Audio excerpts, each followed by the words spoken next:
This has been a journey that, of course, none of us ever saw this coming. But I paid attention to the news when it started coming out of Wuhan. A very good friend of mine in college was from a small town outside Wuhan. And part of my training in school was in medical anthropology, where we studied epidemiology. And I remember listening to these reports of people who were they were literally locked inside their apartments, not for days or weeks, but for months. And when I got sick on March 6th, I realized, oh my God, if this is what I think it is, and it turned out that it was, I think that helped, being mentally prepared, not for days or weeks, but for months, if not longer. But at the time, we thought it was just a pneumonia, and if you have asthma, it will kill you. I have asthma, and I was terrified. And I would go to sleep hoping I would wake up. And in the very beginning, they were saying, don't use this type of medication, it will make it worse. It's the one kind of medication I always take when I have a respiratory infection. There was nothing they could give me. It was just terrifying. And I thought it was because of the asthma that I wasn't getting better after weeks and then months. And then I heard about several other people, and I thought, oh my gosh. And a friend said, oh, you should start one of your Facebook groups, because I will solve all of the world's problems with Google Docs and Facebook groups. And I thought, yeah, I'll do that. But there's something about long COVID, a couple of months out, you just hit this wall. New symptoms start, and all you do is sleep. I've never been able to just sit down and take a nap. I would sit down and be out. And then after a month, I feel like I came to a little bit. And on June 23rd, I had this knotting pain in my chest that radiated down my arm, and it scared the daylights out of me. I didn't know what was going on. So I got on Facebook and told my friends, this is what's happening. I've got someone coming over, the door is unlocked, but I didn't have insurance at the time. So I told this friend, if I'm on the floor, call an ambulance. Fortunately, I still don't know what it was. It lasted for a couple of days. But after 3 days, I decided, okay, if this is happening to me and I'm hearing about this in other people, let's do this group. And I thought I would find 50 people, and we would never have answers. We could just be miserable together, and it's not what happened. We have over 13,000 people in the group now. And that's just one of hundreds of groups. This is nothing that any of us thought it would be.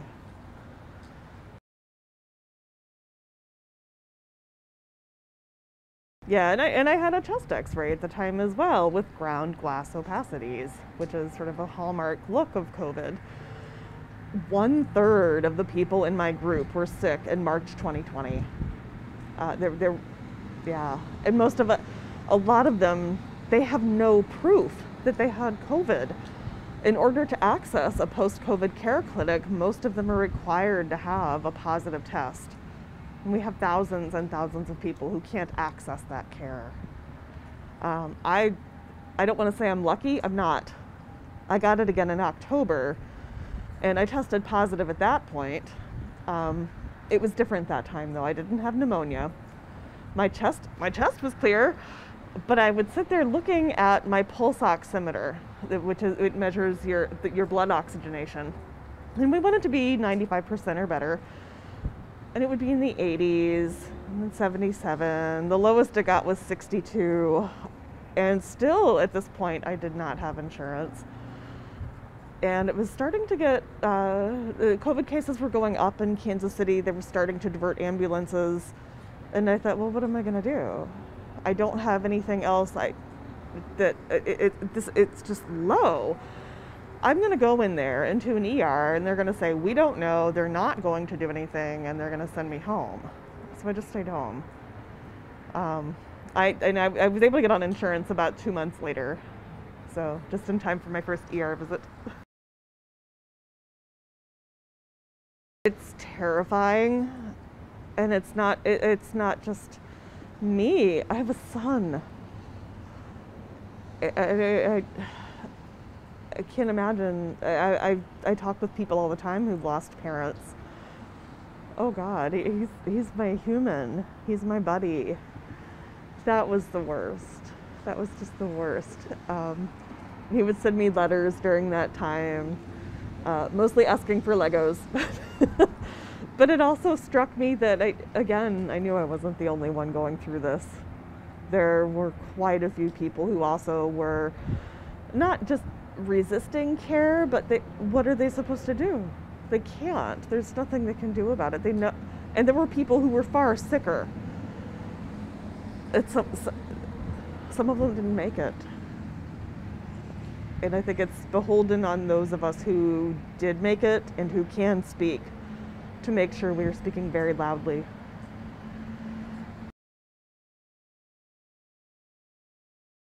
Well, when I first got sick, there were two things that really stuck with me. Number one, we did not know how long I would be contagious. They were saying, well, if you have symptoms, well, if we didn't know, hey, these symptoms, they might not clear up. I had a downstairs neighbor who was elderly and had COPD. I don't even know the man's name, but I just thought, oh my God, if he gets this, it will kill him. I am not leaving this apartment. I don't know how many people I infected when I went to see a doctor at this clinic, even though I called ahead and said, this is a terrible idea, but I need to do something. And I just thought, no, I'm not doing this to my neighbor. But the other thing, with having compromised lungs, I knew I could not get sick with anything else on top of that. So I stayed home. I stayed in my apartment for 4 months. I did not go out. Friends would come by and bring up mail, take out the trash, bring groceries. One of them, we would never see eye to eye on politics or anything else. She even thought that the whole pandemic was a hoax, but she still brought groceries every week.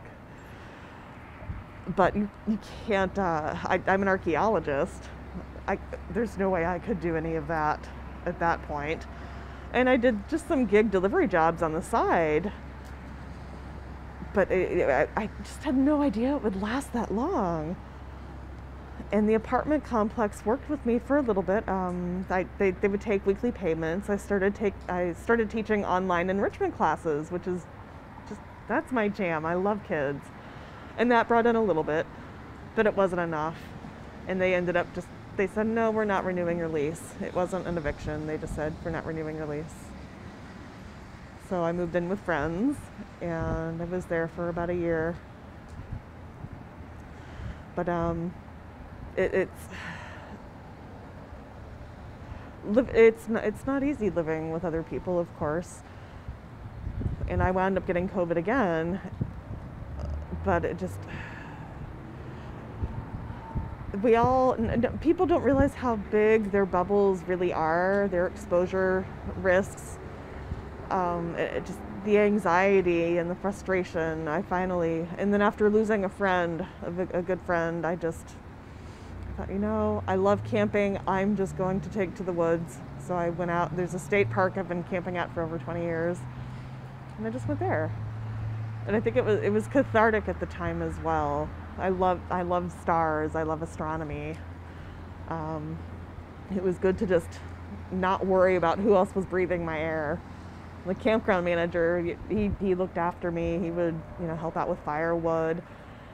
Once he found out, and I didn't tell him why I was out camping in the woods for so long, but I sort of, little by little told him, and he knows me because I've been camping there for so long. That man actually, I was at a site that didn't have electric, but it was close to the shelter where the showers and the restrooms are. I saw someone rustling around in the woods one night, and I thought, they're out there collecting firewood. I better tell Art. It was Art out there with every extension cord he could find, trying to get power from that shelter down to the campsite so that I could keep working. So I talk about a true hero. Oh my goodness, yes. Last winter was especially brutal. I think we went for about a month in Kansas City when the high temperature did not make it above zero. But a group of friends in this process, they've come together and they've said, we are going to put you in an apartment. Let's look.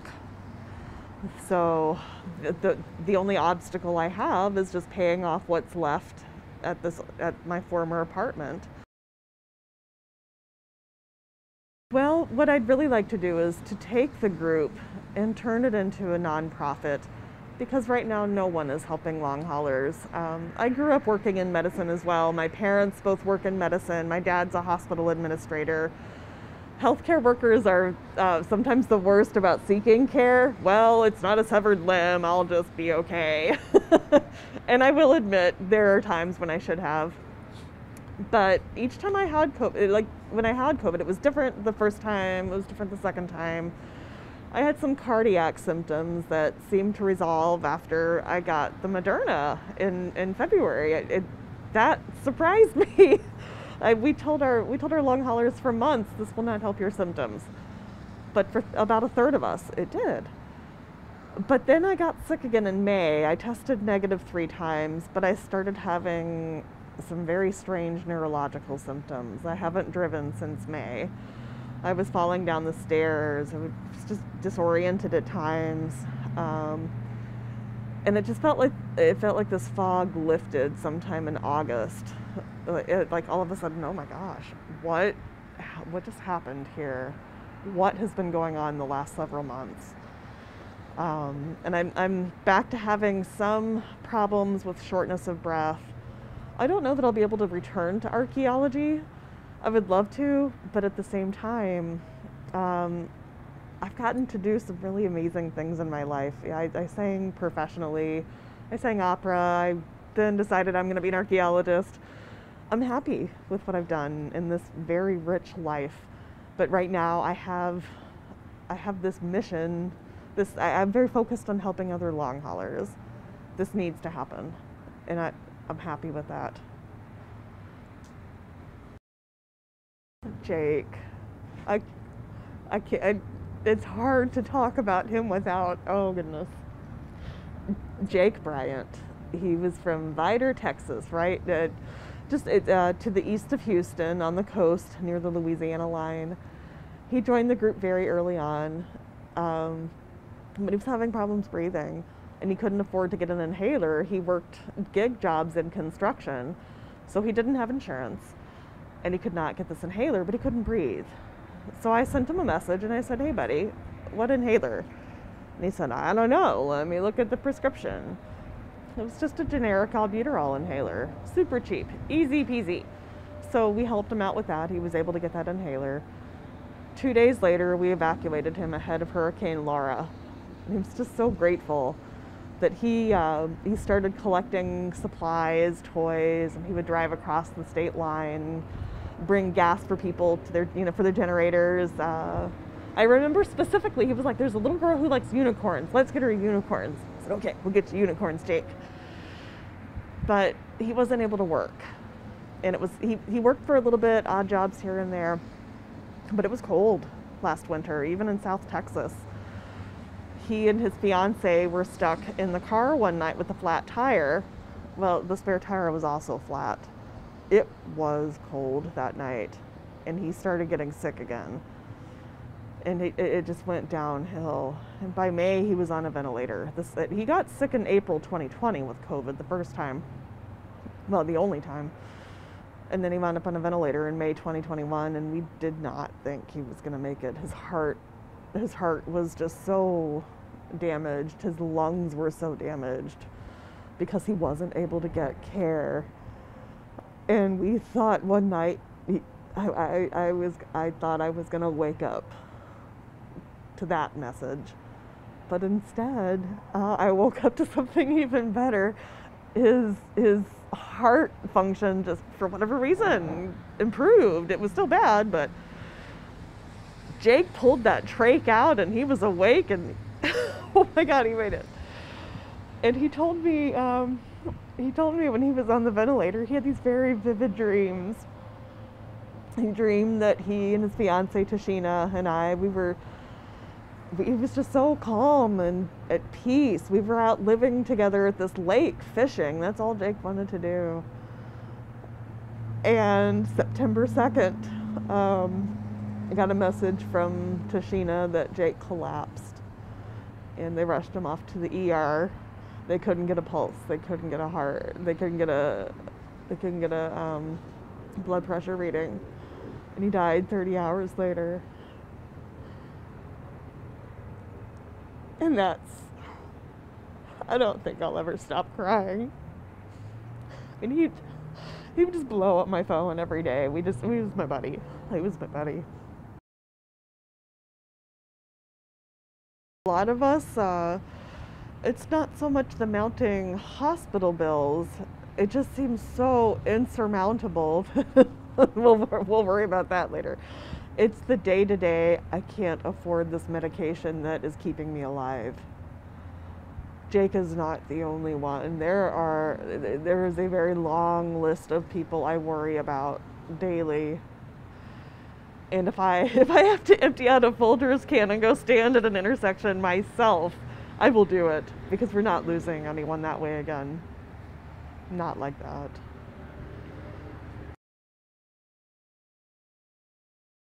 Well, I'm very lucky.